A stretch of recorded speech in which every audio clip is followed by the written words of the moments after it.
The following is a presentation of the Black Hollywood Live Network, the first online broadcast network dedicated to African American entertainment. Hollywood Redefined.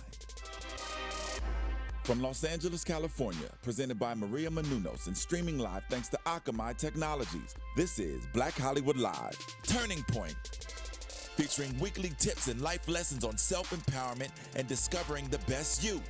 Black Hollywood Live, Hollywood Redefined. You're listening to Black Hollywood Live. You have now entered the Turning Point, providing in-depth discussions on healing, inspiration, and empowering you to walk into your true life's purpose. Welcome to Turning Point with your hosts, Phoenix White and Spicy Madi. Hey, what's up, guys? I am your host, Phoenix White, and welcome to another episode of Turning Point. And joining me is my amazing co-host, Miss Spicy Madi. Hello, everybody. I will be making sure to keep it hot and sizzling, but deep at the same time. Crazy. And today we're going to be talking about a really cool topic that has been brought to my attention quite a few times, and it's forgiving the unforgivable. So that's going to be our topic today. So we should just jump right into it. Right. This is a pretty juicy topic that we're going to explore because all of us have at some point experienced pain that we have had to forgive. But here to join in on the conversation that's going to contribute a great deal in amount is, drumroll please. It is one of my favorite people on the planet, Mr. Lamman Rucker is in the building. And the crowd goes wild for this hunk right here. Now, if you don't know Lamman has been in all of the Why Did I Get Married 1 and 2, as well as Meet the Browns. He was consistent role on there. And he just did a new movie called Black Coffee, right? Mm-hmm. Black Coffee. And we're going to get into it a little bit about what you've done and what you're doing towards the end of the show. But we want to get into our topic of the day, Forgiving the Unforgivable, because I'm pretty excited about that. So let's just start right up. So there were some examples that I've talked to Miss Spicy Madi about for some things that have been going on. For me, I have a friend who was in a relationship with someone and they ended up with a pretty bad STD. And the friend had the STD for quite a long time and never told their wife about it. So I felt like it was the ultimate betrayal, and I tried to give them the best advice that I possibly could in regards to that because they were so angry because their trust had been broken. This was a person they had been with for, 6 years, and they were married. And for them to step out on the marriage and to come back and give the wife a STD just really made me upset, So it's like, how do you forgive that? And she was really torn apart, and I tried to help her through, and it was, how do you get past that? How do you get past the hurt? How do you get past the betrayal? How do you get past the fear of being with someone else and giving that trust to someone else and not walking around with the burden and anger of what someone else has actually done to you and keeping that on you? So that was the conversation that we had. Yeah, that's how the conversation was started. Yeah. And when Phoenix and I were discussing what had happened with this particular relationship, what we came to realize is that when you are hurting or you're going through something like this, you take it on everybody around you that you may love or that you care about, and you don't realize that you're projecting that anger and that pain because of your lack of forgiveness. And a lot of people are comfortable not forgiving. They just continue on with their life being angry and upset. It's easier. It's easier to do. It takes a lot of courage to forgive. It takes a lot of energy. It takes a lot of pulling your pride back. It takes a lot of work to actually stand up and be cool enough to say, you know what, I'm gonna let this go. And it's hard. It's not an easy thing to do. I know a lot of people say you just have to forgive, you just have to get over it, but it's really not that easy. But it's something that is very necessary, I believe. Well, it is, and the topic of today's show, how to forgive the unforgivable, is probably the first question that we would ask. Is a life-threatening disease forgivable? Is that something that you can forgive because your life is at stake? It's not like, you were just cheated on. That's an emotional thing that you have to forgive. But you now have to forgive your body being threatened by a virus that is attacking it. But also what the problem was, the worst part about it for me was that the person already knew about it. and knowingly transferred it. I'm a little more forgiving. I will forgive easier, I would say, if I know that was not that person's intention. You know, like if something happened and it wasn't their intention, but for you to knowingly do something, that just sets a whole new bar. Like that's going to take a little work. I mean, for someone like me. Lamman, is there anything that you've experienced, maybe from a relationship, from a family member or a friend, that you were just like, absolutely not, I will never forgive this person for this? There's got to be something that you were just kind of torn up about, even if it took you a matter of time to get, forgiving. I mean, there've been a number of things, but what's interesting is, I think another part to this question, although you guys are bringing up an example that's pretty serious, significantly like massive magnitude. I think one of the other things to consider and to bring into this conversation is sometimes the gravity of something at the time seems to be really big, and sometimes what makes something easier to forgive is with time often comes healing. And also sometimes with a certain degree of maturity, sometimes you realize, you know what, that actually wasn't that serious. It's not that deep. It's not that serious. So, there are things that I could think of that may have qualified, but they qualified years ago, years ago. And at the time you're like, oh man, I'll probably never get over that. But with time and with maturity, and also, I also believe forgiveness is a choice. It is an active choice. Now, there's a process. It often takes a while. You can't just flip a switch. And even when people say, "Oh, you know what? I'm good." No, you're not. If you say I'm good, you're probably not actually really good. Exactly. But at least if you actually claim that, you should be doing the work that's actually required to actually manifest that. You know what I'm saying? But most people say that and don't really mean it. Most people are punitive, like you said. Sometimes even when you don't realize you're taking it out on other people, you're being, it's just, it's a cancer. It's cancerous. It's infectious. You're talking about being infected.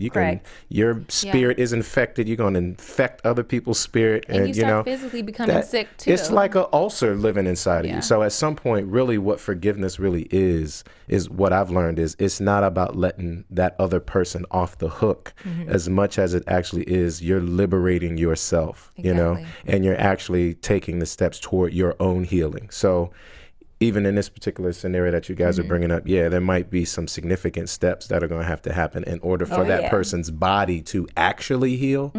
But that healing can actually, be accelerated, or maybe actually there can be steps toward that healing that are able to happen if you make the commitment to do that and to do it for yourself, not about, and stop making it even about the other person. So the body will connect with the mind. It is what it is. This is where you are. What can I do to actually take some steps to do something about it? And even if I can't necessarily rid my body of the virus, there's a way to live and to live healthy, live strong, live positively, live lovingly, and live a very powerful, positive life, even in spite of that. So if you're going to be really about, healing and the forgiveness will allow you to reclaim, you know what I'm saying? Like reclaim your life. Don't be a victim of what happened to you or blame that other person for doing that to you. You're working with the Black AIDS Institute. Don't you have something coming up? Actually, I've been working with the Black AIDS Institute based here in LA, and Phil Wilson's been a incredible friend and colleague of mine. I've done this kind of work actually ever since I've been in high school. I worked with the theater, group, the Washington Area Improvisational Teen Theater, when I was, a teenager. So my experience and my education being, informed and educated about STDs and HIV and AIDS in particular, luckily I've had the, early insight, you know what I mean? And that's allowed me to live my life, at a very high and safe level. Now, naturally, life happens to all of us. I've had my circumstances. I've had, I've been, involved in some sticky, tricky situations, you know what I'm saying? But overall, I'm glad that I've been taught, first of all, how a woman's body works, how my body works, how the body works. So you educated yourself. And absolutely. And what the myths and that helps with some of the fear as well. Exactly. And it's just the ignorance that exists and the stigma even that surrounds HIV, AIDS, and other STDs. So the work that I do at the Black AIDS Institute is something that I'm very proud of. And they have their Heroes in the Struggle gala coming up this coming Tuesday here in Los Angeles at the Directors Guild. So you can go to blackaids.org for more information about that. And National HIV Testing Day is actually June 27th. Oh, I amen believe. to that. If you can make it out to that, you guys, Absolutely. please do so. So that's very around the country, actually, even in some places beyond just this nation, nationwide and worldwide. World AIDS Day is December 1st, but National HIV Testing Day is June 27th. So I highly encourage everybody, even if you've been tested before years ago, or just because you're married, doesn't, as you see, but it's not about mistrust. I think it's a statement even to as commitment to one another and setting an example for others. We're going to go get tested again. This is solidarity. This is even, affirmation, reconfirmation, even reassurance to one another. But really it's about setting an example for other people that your body is your temple. Take care of it and encourage other people to do the same. It's never too soon. You're never too young or too old to know your status. So what would you say working with the Institute has been the biggest issue or hardest thing that you've heard from some of the people that have been affected by HIV or AIDS to forgive? Was it the betrayal portion or the fact that their life is at stake? You know what? The majority of the people, it comes down to what we're talking. It comes down to access to access to the information, access to testing facilities. And at the same time, though, a lot of it similarly is looking inward. There's a lot of people, I believe, that have had issues of self-worth, self-confidence, whatever. Fear. And that's what's put them in the position to be in a situation or in a relationship or to have an encounter with someone where they didn't prioritize their own safety, their own health, their own well-being. So there's always that moment when you're getting ready to cross that line where you can be like, whoa, all right, hold on. What's going on? Right. Go strap it up, whatever it is. Or you know what? I can't do this, or I don't want to, let's not get down like that. Or even after you may have crossed the line to then say, you know what, now that we've gone there, you know what, why don't, if we're going to be in this kind of space with each other, we're going to be sharing our bodies with each other, here are some parameters. And most people just don't take the courage to have that conversation. And it's a mutual respect. It's respect for yourself and your body. And it's also you telling them like, hey, this is something that we should do. So I encourage people every 6 months and or every time you change partners, or you find a new partner. Let's keep it real. Everybody's dating more than one person, these days. Not everybody, but a lot of people. And that doesn't mean you're always being sexually or physically intimate with everybody that you're dating. But if you are, even before you cross that line, let's do this. Let's know our status. So mutually, we both understand we're on the same page, and not just with HIV.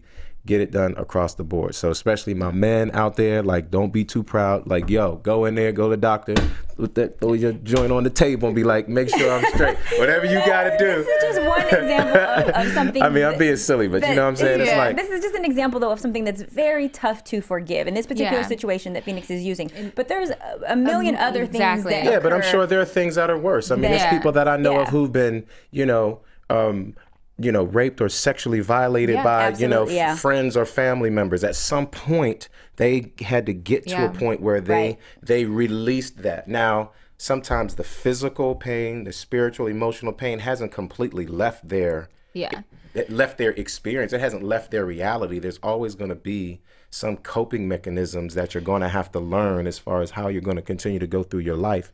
But there can always be a point, or at least you can make a commitment to the process there could be a turning point, right? And speaking of at some point, that turning point happens, but not if you never make the commitment. And speaking of that, I think we should go through what the steps of forgiveness are. Because I think a lot of people hear you should forgive, but nobody knows exactly how to go about it. How do I even start to forgive? Like, where do I, go? So I wrote down a couple of things, me and Spicy actually. And one of the first ones was taking responsibility for your contribution to your pain.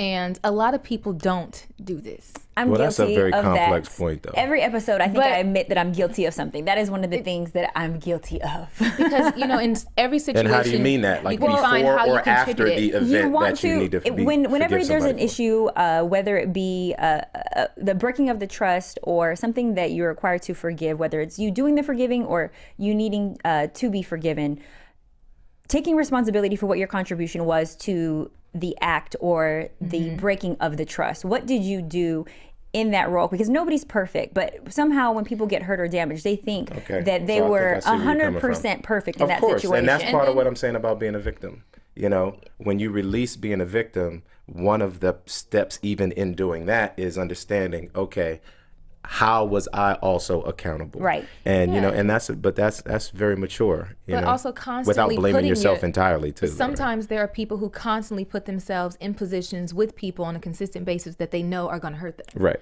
So that is a part of being. Which goes back to what I was saying about sometimes the self-worth issues. There are people who are doing things like that, and it's completely, subconscious. And what they're actually doing is self-sabotage. Yeah. It's one of the things that people do no idea repeatedly. That they're doing it. People are afraid of being happy. They're actually afraid of being functional. It's really odd. But I'm telling you, the human psyche is really deep. You know? No, absolutely. So why would you continue to put yourself in a position that, where not that this is inevitable, but you're not putting yourself in a better position where things could actually have these potential outcomes. Instead, you keep living over here and operating over here. You've got to make some different decisions. Also, but people I think are afraid. People sometimes expect people to be something other than who they really are.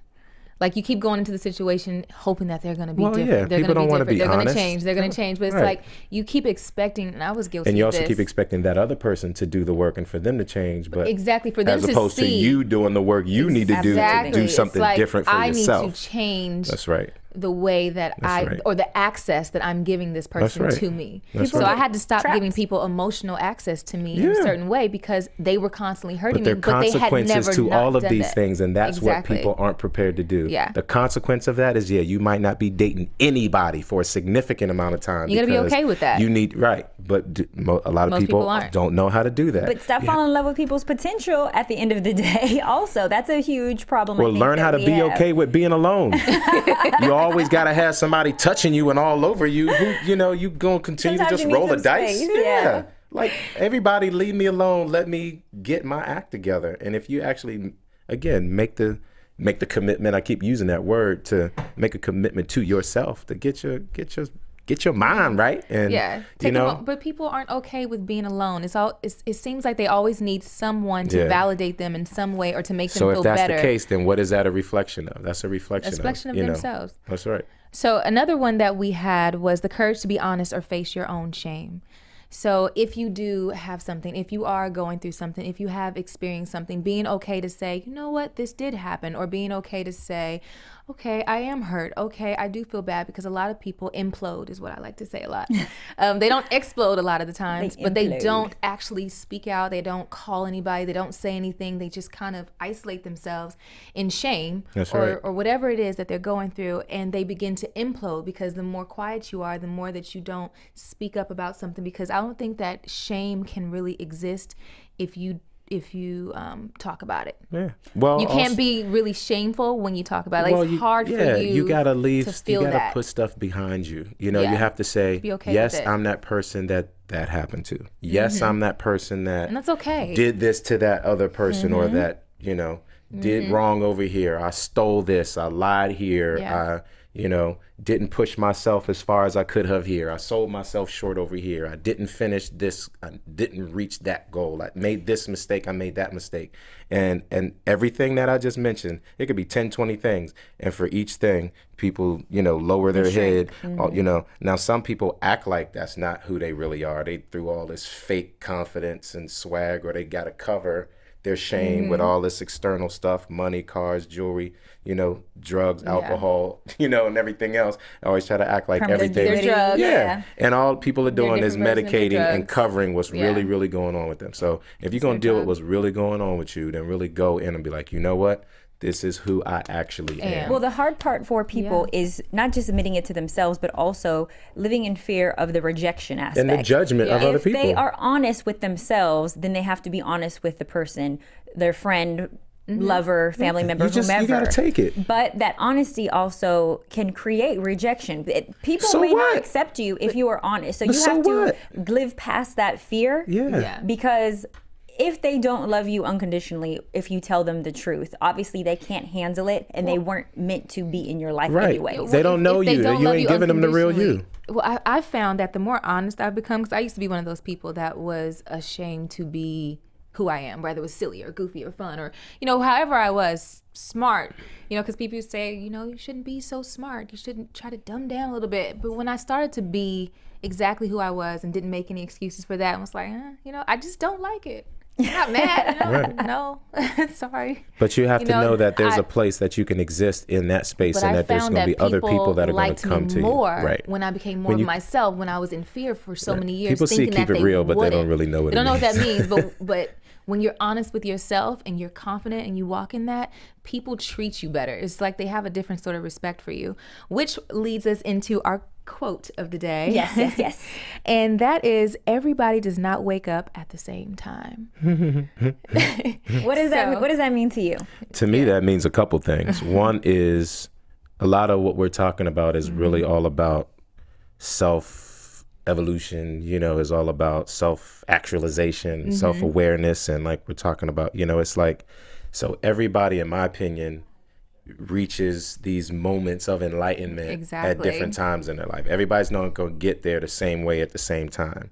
And especially if you're not working on it. If you think it's just supposed to one day just up and hit you, and then your brilliance, emerges. So to me, that's the first thing that comes to mind, is that you just have to love people in spite of wherever, of whatever they are. If you might be more mature, more further evolved than somebody else in some way, which is always a matter of perspective anyway, but whatever it is, accept where you are, accept and appreciate, where the other people are that are around you, whether, directly in your life or whatever.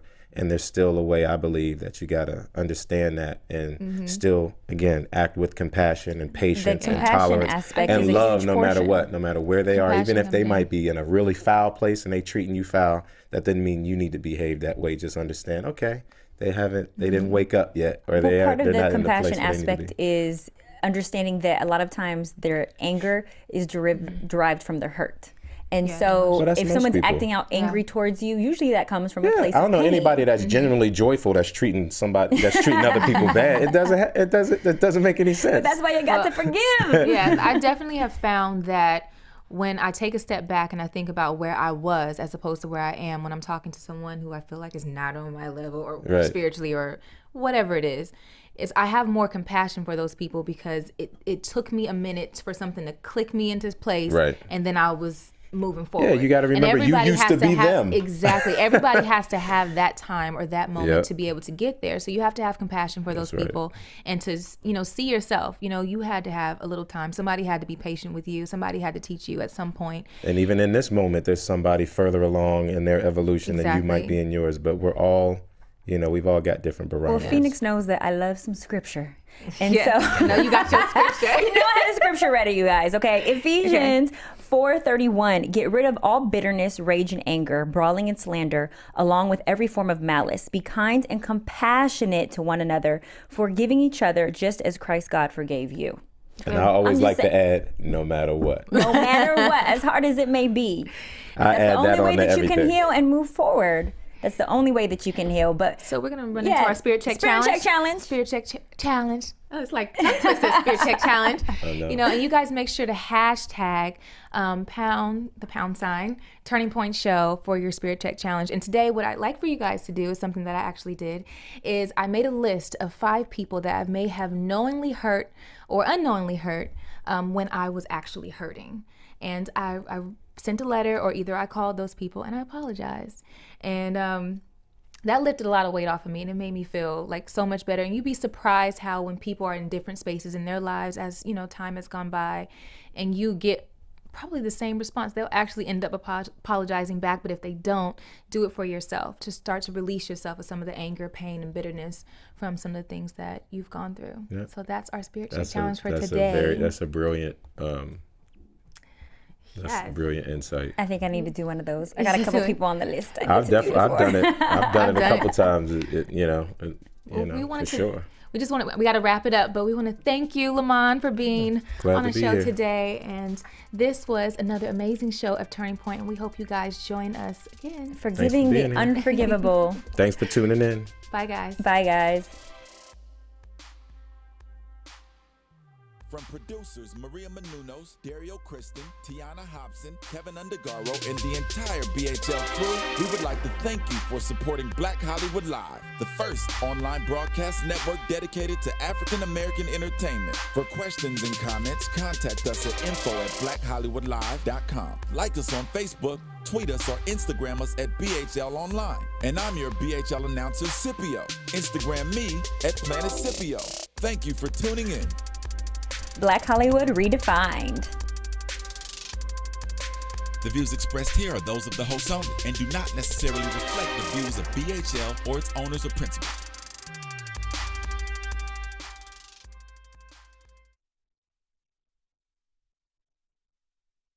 Thanks for watching Black Hollywood Live on YouTube. For more in-depth interviews and news, subscribe to our channel here, and be sure to share your opinion in the comment section below here.